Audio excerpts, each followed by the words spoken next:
first time on my channel, this is a good time for you to subscribe. Thank you for tuning in once again. And today I'll be talking about taking charge of your life, taking responsibility of your life. Okay, so this what I'm going to share today is what actually happened to me in my life, how I took responsibility for my life, and how things turned around for a whole lot, changed my life completely. And so I wanted to share this video for all the youths out there that are feeling stuck, because for most of my life I felt stuck, especially as a teenager translated to youth. So when I finished secondary school, I wrote my jam. I passed, but I didn't get the course that I was given to that I wanted to study.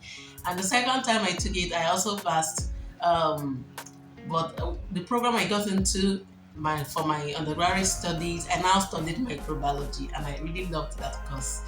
And by the way, let me mention that by the grace of God, I made a second class upper honors in that microbiology. But during the course and throughout the course of studying microbiology in the university, I wasn't happy. I wasn't a happy youth. I was always unfulfilled. I was not settled in my spirit. Because I wanted to be in the campus with my fellow youths, or live in the hostel, or maybe live in an apartment of my own. I just wanted to have that experience, but I didn't have that experience. I had to be going from my house to the university and all that. I tried, and my father also tried to rent an apartment for me, but it never worked out. Even there was a time I sought for counseling. So I went to this woman of God and asked her, what is God's mind concerning me renting an apartment? And she said that God's mind is for me to live with my parents and be going to university from there. So I lived with them, did my university undergraduate studies throughout, and I graduated.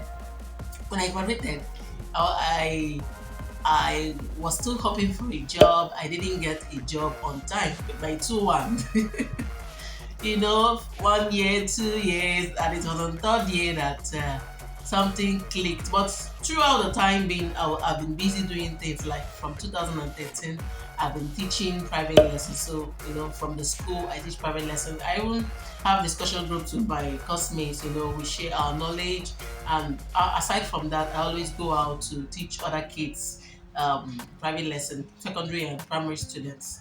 So throughout that time, it was a very emotional war. Let's call it emotional war. It was for me, because I was feeling that something was lacking, and indeed something is missing. That's why I do not think that any child that is up to 18 should still live with their parents and go to university from home. I don't really advise that, especially if you don't settle in with that child. Don't force yourself to it.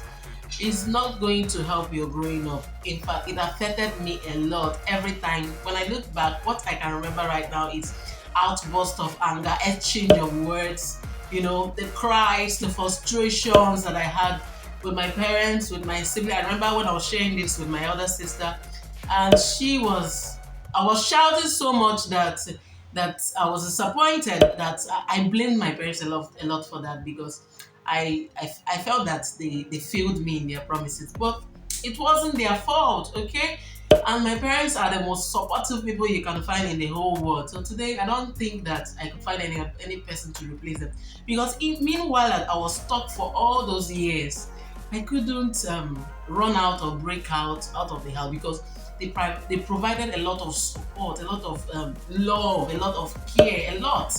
Even they still provide it till now, a lot of tenderness. So when you are in the midst of that love, it's very hard for you to leave your comfort zone. Okay, but I really felt that I really needed to move and all that. But I always believed that it was upon their shoulder. It was their task. It was their responsibility for me to move, or for me to get my next level, even for finding job. Because my father was a lecturer.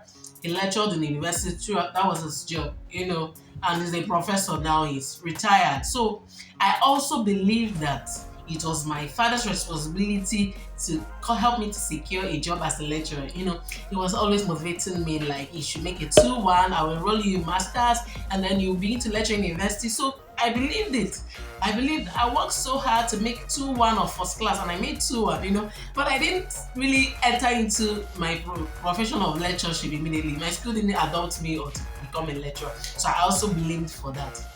So my sisters and brothers, the best thing for your life is to take responsibility for your life. Okay? Stop putting the blames on others. Let me tell you, the moment you're still keeping the blames on others, blaming this person, blaming that person, you're the reason for this, I didn't achieve this, not going to do you any good. So after I've graduated, I kept on doing the home lessons, and meanwhile, by the miracle of things, in 2017, I founded my cleaning products business, which is registered right now, and I've been doing the business.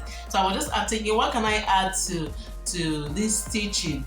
And so that was how that one came up. And in the midst of all that chaos, I was able to develop this business, begin to make sales, market it, and some offices, company, car wash, hotel, restaurant, school, they begin to adopt it and buy my cleaning products called Most Beautiful Collections Enterprises. You see, so do you know what became a life-changing experience for me was the moment I took control of my life, took charge of my life. See, there was no advice as per Yucee, you have to take charge of your life, remove the blame. No advice like that.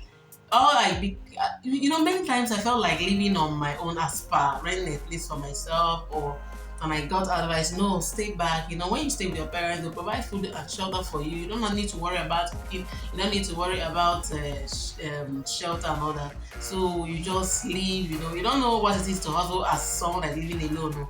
So the friends around, they were really advising me to stay back. But the moment you're staying back, there's an aspect of yourself that is not being developed, because you need to get out there, become independent, become strong for yourself, and be able to see things, be exposed, see new things and all of that. So do you know what happened to me? So through that business, I developed my cleaning products business. I was able to save up, and I bought myself an Android phone.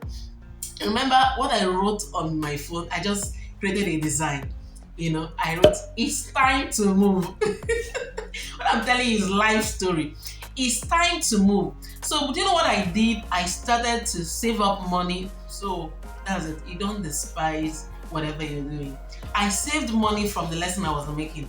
I saved up to amount to rent myself a self-contained.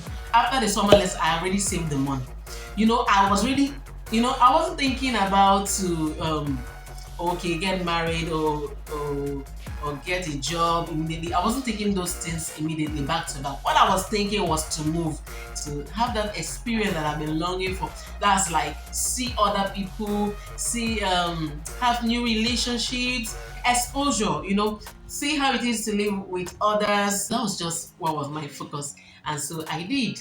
I was able to save from that lesson. And while on the course of teaching that lesson, I got an interview to come for it, and it was even in school also.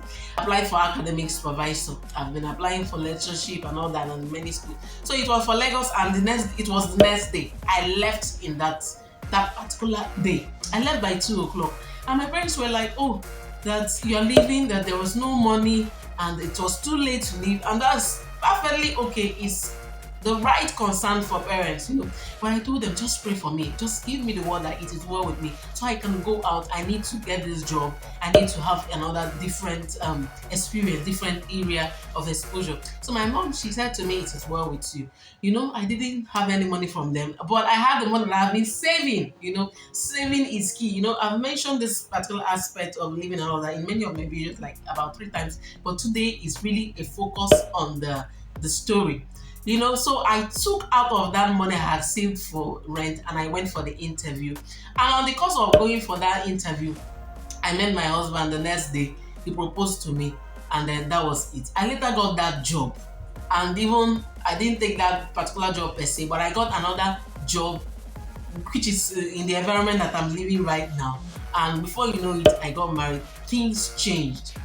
So, but why did all those things change? Because I decided to take responsibility for my life. I started to stop blaming others.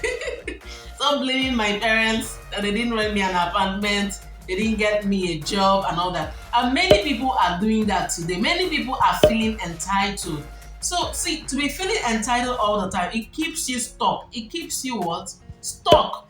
You remain at the same position that you are. You don't move forward. Don't stop feeling entitled. Stop feeling disappointed over and over again. And oh, this person disappointed me. Oh, this. Stop complaining, grumbling. Take hold of your life. I really thank God for my sister. She really inspires me a lot, and she's the reason that I'm making this video. She wrote a post on her WhatsApp, and I saw it, so I was chatting her, and we were talking about it. She said that if things didn't work out for you and all of that, I'm paraphrasing what she said, that is your fault. And I told her, yes, it is. It's actually your fault. It's our fault. If things didn't go well in my life, it is my fault. Why? Because I need to take responsibility for my own life. You need to take responsibility for your life. You are the dictator. You are the prophet over your life. You are the one that will say how things will happen for your life. Not nobody else, not anybody else. So stop giving the power you have to so many other circumstances, so many things, blaming people, feeling entitled, feeling pain, guilt. I cried so many times till I took action. I cried.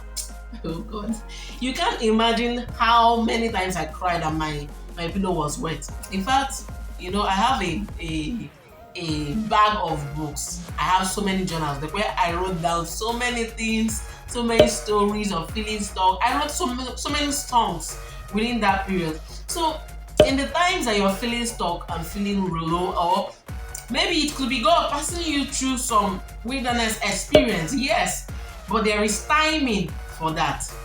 There is a time to take action. Be sure to know when to take action. Like when I got that interview call, it was time to take action. It's true, I finally rented that space, which is a self-contained. I got for the interview, I passed the interview, I met my husband, then I came back home to the east while awaiting the interview results. Okay, so meaning while I came back, I prayed over the proposal and all of that, and I accepted the proposal. So I found the space that I had already booked for my self-contained, is moved into my self-contained, and then within like 3 months, was it about 6 months, I got married and settled in. So, and I retained my job. So my sisters and my brother, I hope you're inspired in one way or the other. Share this video. Please comment to me how you've been feeling stuck and what you did to come out of that situation. Thank you so much for watching and sharing my story. God bless you. Don't forget to subscribe.